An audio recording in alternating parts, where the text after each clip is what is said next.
અગનભઠ્ઠીમાં શેકાશે સૌરાષ્ટ્ર કચ્છ 5 થી 7 મે સુધી હીટવેવની આગાહી આજે 42 ડિગ્રી સાથે સુરેન્દ્રનગર સૌથી ગરમ શહેર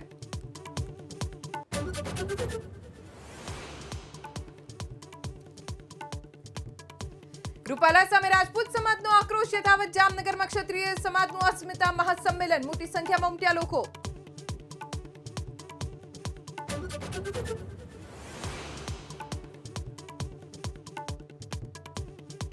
ભરૂચ પોલીસ હેડક્વાર્ટરમાં પોલીસ કર્મચારી કિરીટ વાળાની આત્મહત્યા કારણ અકબંધ પોલીસ અધિકારીઓ સ્થળ પર પહોંચી તપાસ કરી શરૂ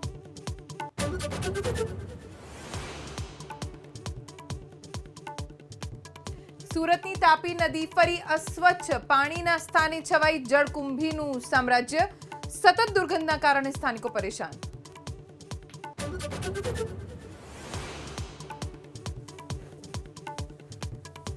અંબાજીને પ્લાસ્ટિક મુક્ત કરવા નવો પ્રયોગ હવે કપડાની થેલીમાં અપાશે પ્રસાદ મંદિર પરિસરમાં મુકાયા ઓટોમેટિક વેન્ડિંગ મશીન